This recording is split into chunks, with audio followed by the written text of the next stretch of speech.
we bring market dynamics together with up-to-date analytics. Welcome to Quants Pro. Let's see what topics are in this content. In today's content, we will talk about the latest situation regarding the pandemic in China and the sociological effects of returning to life.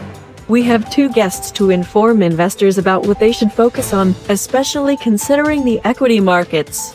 Laura Wang and Robin Zing, please don't forget to subscribe and like our channel before leaving the word to my dear guests. Yes, it's your word, Laura. Welcome to Thoughts on the Market. I'm Laura Wang, Morgan Stanley's Chief China Equity Strategist. I'm Robin Xing, Morgan Stanley's Chief China Economist. So Robin, China's reopening is a topmost investor concern as we head into next year. You've had a long-standing call that China will be reopening by spring of 2023. Is that still your view, given the recent COVID policy changes? Yes, that's still our view. In fact, recent developments have strengthened our conviction on that reopening view. After several weeks of twists and turns following the initial relaxation on COVID management on November 10th, we think policymakers have made clear their intent to stay on the reopening path. We have seen large cities including Beijing, Guangzhou, and Chongqing all relaxed COVID restrictions in last week. We have seen the top policymakers confirmed shift in the country's COVID doctrine in public communication, and COVID Zero slogan is officially removed from any press conference or official document. They started the vaccination campaign, and last but not least, we have also seen a clear focus on how to shift the public perception with a more balanced assessment of the virus. All of these enhanced our conviction of a spring reopening from China. What are some of the key risks to this view? Well, I think the key risk is the path towards reopening. Before full reopening in the spring, China will try to flatten the curve in this winter. That is to prevent hospital resources being overwhelmed, thus limiting excess mortality during the reopening process. This is because the vaccination ratio among the elderly remains low, with only 40% of people aged 80 plus have received the booster shot. Meanwhile, the medical resources in China are unevenly distributed between large cities and the lower-tier areas. As a result, we do expect some lingering measures during the initial phase of reopening. Restrictions could still tighten dynamically in lower-tier cities should hospitalization surge, but we will likely see more incremental relaxation in large cities, so cases might rise to a high level linearly before a more non-linear increase occurs after the spring full reopening. So this is our timeline of reopening, basically flattening the curve in the winter when the medical system is ready to do a proper full reopening in the spring. That's wonderful. We are finally seeing some light at the end of the tunnel. With all of these moving parts, if China does indeed reopen on this expected timeline, what is your growth outlook for Chinese economy, both near-term and longer-term? Well, given this reopening timeline, we expect the GDP growth in China to remain subpar in near term. The economy is likely to barely grow in the fourth quarter this year, corresponding to a 2.8% year-over-year. Growth will likely improve marginally in the spring, but still subpar, as continued fear of the virus in part of the population will likely keep consumption at a subpar level up to early second quarter. But as normalization unfolds from the spring, the economy will rebound more meaningfully in the second half. Our full-year forecast for the Chinese growth is around 5%, which is above market consensus, and that will be largely led by private consumption. We are expecting pent-up demand to be unleashed once the economy is fully reopened by summertime. So Laura, the macro backdrop we have been discussing have made for a volatile 2022 in the Chinese equity market. With widely anticipated policy shifts on the horizon, what is your outlook for Chinese equities within the global EM framework, both near-term and long-term? This is actually perfect timing to discuss it, as we have just upgraded Chinese equities to overweight within the global emerging market context, after staying relatively cautious for almost 2 years since January 2021. We now see multiple market influential factors improving at the same time, which is for the very first time in the last 2 years. Latest COVID policy pivot, as you just pointed out, and property market stabilization measures will help facilitate macro recovery and will also alleviate investors' concerns about policy priority. Fed rate hikes cycle wrapping up will improve the liquidity environment. Stronger Chinese yuan against US dollar will also improve the attractiveness for Chinese assets. Meanwhile, we are also seeing encouraging signs on geopolitical tension front as well as the regulatory reset completion front. Therefore, we believe China will start to outperform the broad emerging market again. We expect around 14% upside towards the end of the year with MSCI China Index. How should investors be positioned in the year ahead? And what sectors do you think will be the biggest beneficiaries of China's reopening? Two things to keep in mind. Number one, for the past 3 years, we've been overweight A-shares versus offshore space, which had worked out extremely well, with CSI 300 outperforming MSCI China by close to 20 percentage point on a currency hedge basis over the last 12 months. We believe this is a nice opportunity for the relative performance to reverse, given offshore's bigger exposure to reopening consumption, higher sensitivity to Chinese yuan strengthening, and to the uplifting effect from the PCAOB positive result. Secondly, it is time to overweight consumer discretionary with focus on services and durables. Consumption recovery is on the way. What are some of the biggest risks to your outlook for 2023, both positive and negative? I would say the positive risks are more associated with earlier and faster reopening progress, whereas the negative risk would be more around higher fatality and bigger drag to economy, which means social uncertainty as well as bigger macro and earnings pressure will amount. And then geopolitical tension is also worth monitoring in the course of the next 12 to 24 months. Robin, thanks for taking the time to talk. Great speaking with you, Laura. Considering the economic damage caused by the pandemic, which has devastating effects globally, the developments in China should not be ignored. Intersectoral interdependence, inflationary pressures on raw material prices, and damage to supply chains require deep monitoring of all components of the global economy. The sociological push created by the pandemic has led to economic depressions. Of course, it is possible that the recovery will take longer than expected. Josh, how about the protests in China? Happened in a distant city, and the fire itself was actually not that big. A lot of Chinese people watching this, many of them are locked in or have been locked into their apartments as part of COVID lockdowns. And I think there's a lot of people watching this fire happening and wondering if they might be next. And so that brought home to them just how serious this COVID policies can be. The video spread like wildfire. Even though there is a firewall in China and there's censorship, a lot of the young Chinese people nowadays are tech savvy, so they use VPN to go over the Great Firewall. On Chinese Twitter, now there's tons of videos of different protest sites occurring in China. Protests of 100 to 200 people may not be concerning, but when the video is spread across the internet and goes viral, it has a multiplier effect. China, a country of 1.4 billion, claims to have lost just over 5,000 people to COVID.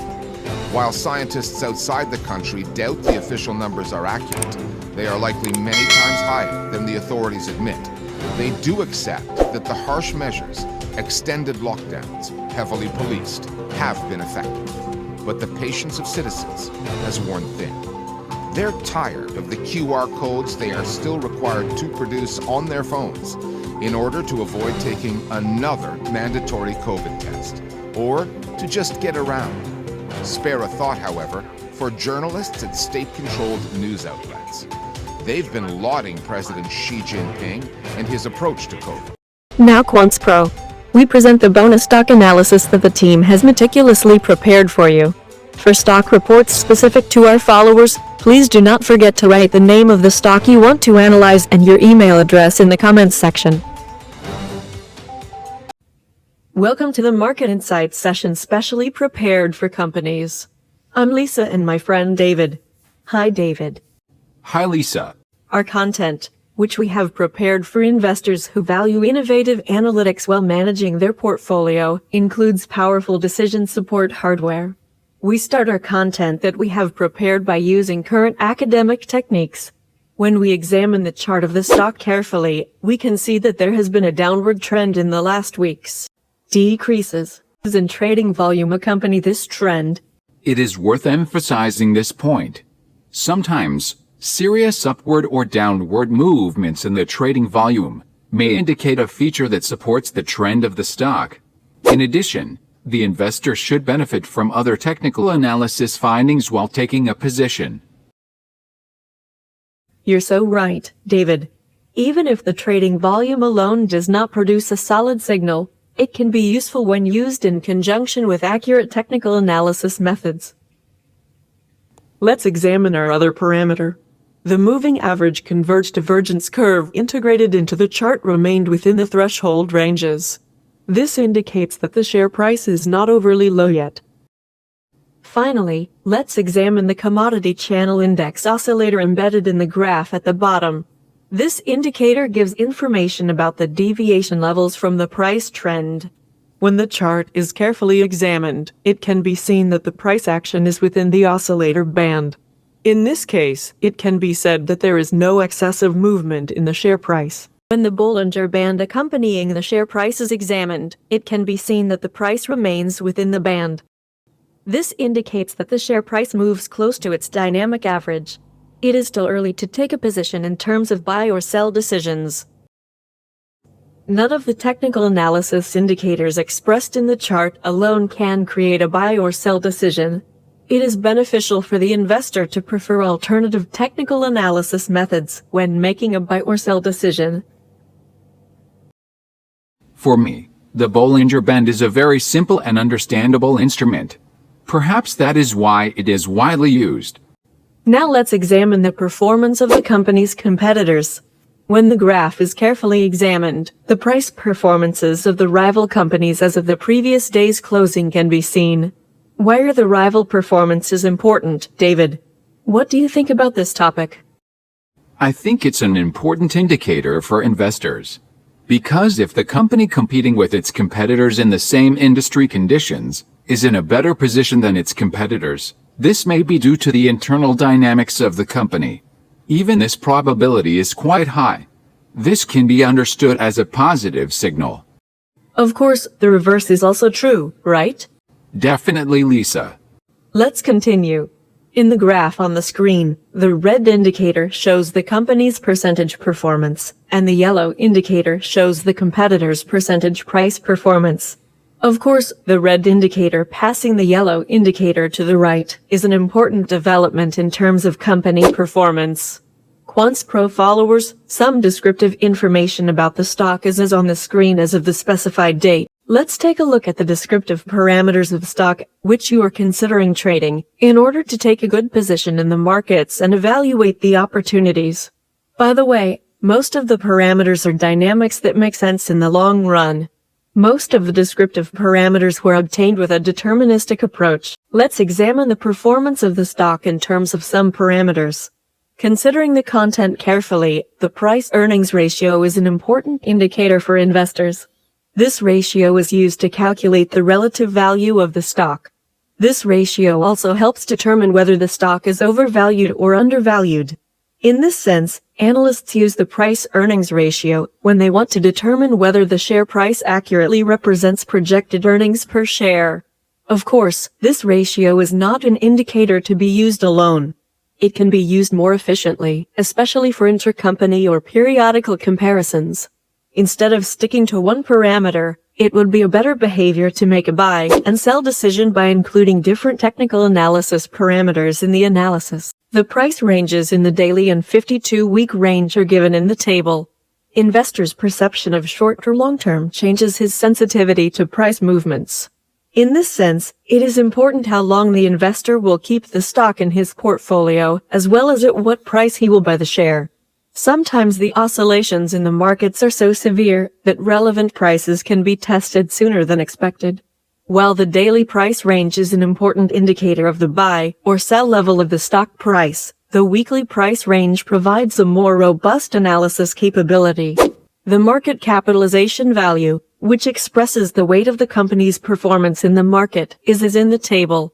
Market cap provides information about the market size of the stock. It is obtained by multiplying the total number of shares of the company by the current market price of the shares.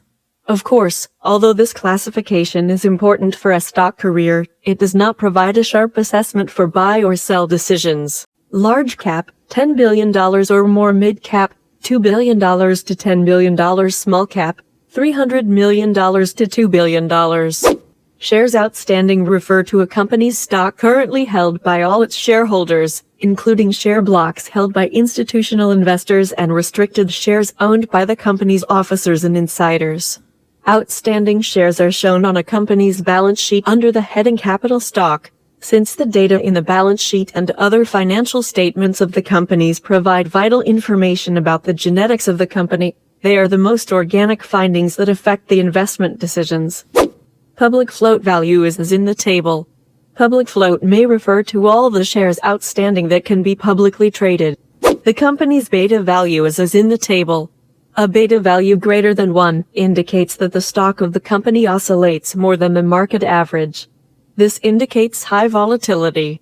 On the contrary, if it is less than 1, it indicates that it has a volatility below the market average. From this point of view, beta value greater than 1 creates a suitable investment ground for risk-loving investors. However, for the cautious investor, the low beta value may be more preferable. In particular, it is important for the investor who will hedge their positions against high volatility to consider the periodic comparison of the beta value. Beta value is more useful when evaluated together with other factors that characterize the market. Beta value can give important clues to investors in terms of measuring price risk. The revenue per employee value represents the income per employee. The revenue per employee ratio is most useful when looking at historical changes in a company's own ratio, or when comparing it against that of other companies in the same industry as part of a fundamental analysis. The EPS value, which is an important index, is as in the table. Earnings per share represents earnings per share. The higher a company's EPS, the more profitable it is considered to be. EPS value by itself is meaningless. Periodic mobility in comparison with other companies can be examined. Yield is a return measure for an investment over a set period of time, expressed as a percentage. Yield value alone does not make sense for the investment decision. Dividend value is the dividend payment to shareholders in stock rather than money. Dividend refers to a reward, cash or otherwise, that a company gives to its shareholders. Dividends can be issued in a variety of ways, whether in cash, stock, or any other form. Short interest indicates how many shares of a company are currently sold short and not yet covered. Short interest is used as a sentiment indicator. An increase in short interest often signals that investors have become more bearish, while a decrease in short interest signals they have become more bullish. A large increase or decrease in a stock's short interest from the previous month could be particularly indicative of sentiment. For example, when the short interest for a stock rises from 5% to 10%, it may be a warning sign that sentiment is growing negative on a company. Large changes in the short interest also flash warning signs, as it shows investors may be turning more bearish or bullish on a stock. For investors considering long-term trading, increases in short interest rates may be a sign of concern about the stock. Short interest is most useful when looking at historical changes in a company's own ratio, or when comparing it against that of other companies in the same industry as part of a fundamental analysis. Float shorted is the percentage of a company's stock that has been shorted by institutional traders, compared to the number of shares of a company's stock that are available to the public. Average trading volume and previous closing price are as in the table. Average volume is the average number of shares traded within a day in a given stock. It is especially useful to evaluate it together with other indicators, because the serious increases and decreases in the average trading volume make sense of other indicator signals. When average volume increases or decreases dramatically, it signals that there has been a substantial shift in how people value or view the asset. Usually, higher average daily trading volume means that the security is more competitive, has narrower spreads, and is typically less volatile. Stocks tend to be less volatile when they have higher average daily trading volumes, because much larger trades would have to be made to affect the price. This does not mean a stock with high volume won't have large daily price moves. On any single day, or over multiple days, any stock could have a very large price move on higher than average volume. Average daily trading volume is a useful tool for analyzing the price action of any liquid asset. If the price of an asset is range-bound and a breakout occurs, increasing volume tends to confirm that breakout. A lack of volume indicates the breakout may fail. Volume also helps confirm price moves either higher or lower. During strong price pushes up or down, volume should also rise. If it isn't, there may not be enough interest to keep pushing the price. If there isn't enough interest, then the price may pull back. Yes, Quants Pro followers. Now, if we turn to technical analysis, we will be happy to present to you the Quants Pro Advanced Fibonacci Retracement Method, a brand new scale created by Quants Pro for you. Let's first examine the classical Fibonacci retracement. You can see the possible support and resistance points on the chart. The usual Fibonacci scale is a classic and widely used indicator. However, it should be noted that one of the important reasons why the vast majority of investors fail may be the use of the usual Fibonacci scale. In this case, investors may lose because they have taken positions on the wrong Fibonacci levels. Quants Pro Advanced Fibonacci Retracement Scale has been specially designed by our experts working for you. This scale is based on Quants Pro Advanced Fibonacci Base Level. Quants Pro reserves the calculation of base level. You see the QP Advanced Fibonacci retracement levels on the chart. These levels provide more accurate support and resistance values. In this way, stop loss and take profit levels can be redesigned more accurately. In order to minimize the risk, it is beneficial to consider the Quants Pro Advanced Fibonacci Retracement Scale together with other technical analysis methods. Lisa, Yes, David. with your permission, I would like to thank our team for bringing this wonderful tool to the financial literature.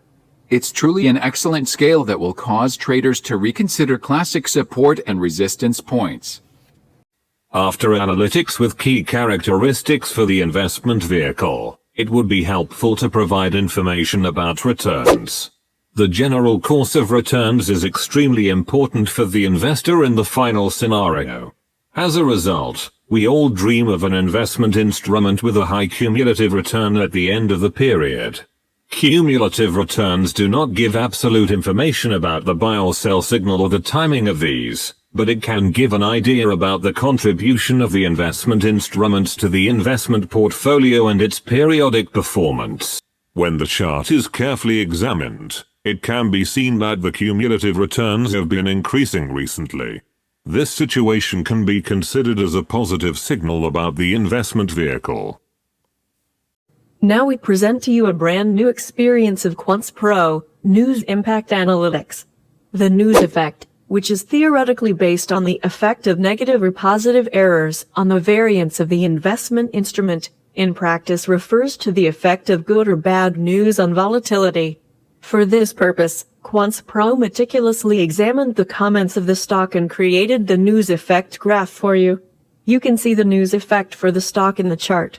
When the graph is carefully examined, it is seen that positive news affects volatility more.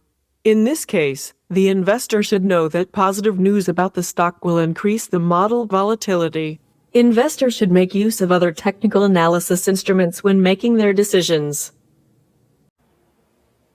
Dear Quants Pro followers, we present to you by examining some technical analysis parameters in depth in order to gain more qualified equipment for decision making. For this purpose, our first indicator that we will present to you is EPS performance. Numerical changes in the EPS trend are an important indicator for investors. Earnings per share is one of the most important metrics employed when determining a firm's profitability on an absolute basis. It is also a major component of calculating the price-to-earnings (PE) ratio, where the E in PE refers to EPS. By dividing a company's share price by its earnings per share, an investor can see the value of a stock in terms of how much the market is willing to pay for each dollar of earnings. Comparing EPS in absolute terms may not have much meaning to investors because ordinary shareholders do not have direct access to the earnings. Instead, investors will compare EPS with the share price of the stock to determine the value of earnings and how investors feel about future growth. Periodic forecasts about the EPS trend can be viewed from the chart. It should also be emphasized that estimates in EPS rates may become more consistent as we move from their 90-day values to their 1-week values. In this sense, periodic differences can give clues about the quality of volatility in the price of the stock. The numerical distance between forecasts for periods of high volatility increases. The reverse is also true.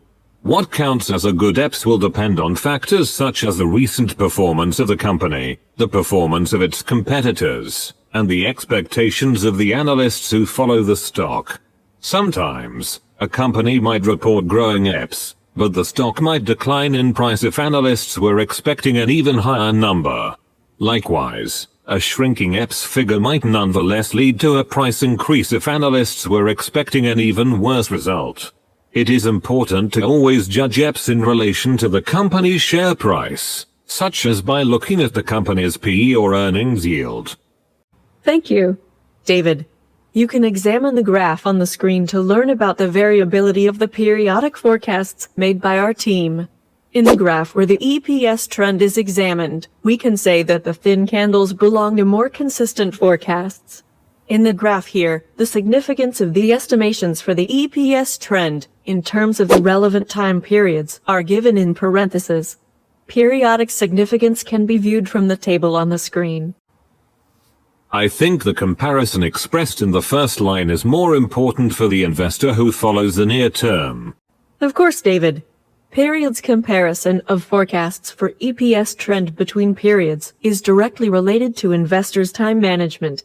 Shorter-term investors wonder about the differences in forecasts between consecutive periods in the near term.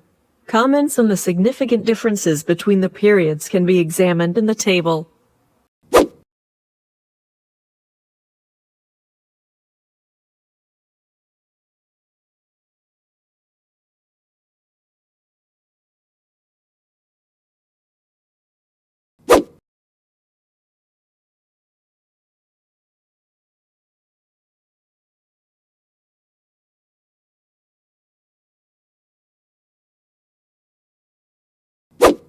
If we give a score to the stock as a result of the analytics done so far, our review of Quants Pro Advanced Fibonacci Analytics, News Impact Analytics, and analytics comparing the company to competitors would be prudent. In this case, the company's Quants Pro score is on the screen. We offer you up-to-date analytics about the investment vehicle you are wondering about. We hope that you will write your criticisms and suggestions in the comments section of the video. I'm Lisa and my friend David came to life with your support. So don't forget to like the video and subscribe. See you in the next content. Quants Pro. Market Insights generates useful analytics. Would you like to contribute to our ability to produce richer content? Then don't forget to subscribe to our channel and like it.